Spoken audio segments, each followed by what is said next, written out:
Hello, everybody, and welcome back to Sports Illustrated's Fan Nation, the Las Vegas Raiders insider. I'm joined now by a guy that I have called the toughest football player I ever covered. I've watched this guy play with broken bones. He's just tough. And on top of it, he is a great friend. He's a wonderful husband, a terrific dad, Super Bowl winner. The guy played for so many years in the NFL, and he's one of the good people in the around football. The great Drew Stanton. How you doing, my friend? I'm doing great, thanks. How are you?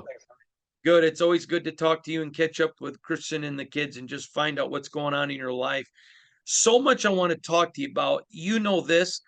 I told you this back when you were a kid in high school. I love your toughness. I watched you play with it. I was the one that told you that Millen had told me they were going to take you with the Lions. I That toughness is what defined you.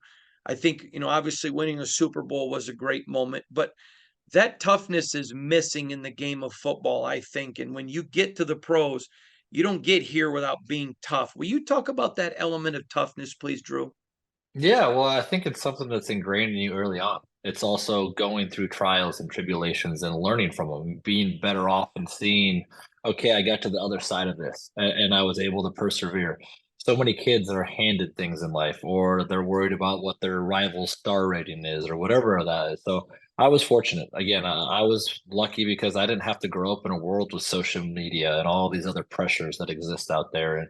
And everybody being compared to everybody else. There was an intrinsic motivation that I had.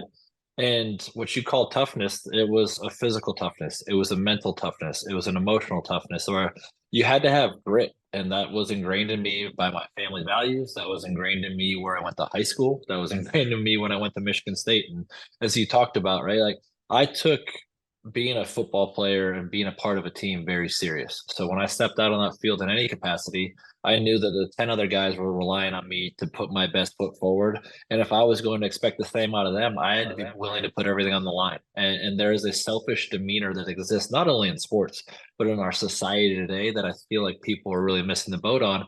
And there's the trickle down effect within the sport of people wanting to get paid and the business side and all of those aspects for sure. And I had a guy ask me toward the latter part of my career. He's like, "What's the best piece of advice you could give me as a young guy trying to make it in this league?" And I was like, "Chase the opportunity, don't chase the money." Because at the end of the day, you can always hang your hat and say, "Hey, I was proud to be a part of this organization or this situation because I made it for the right reasons, not because of the dollar signs that came with it."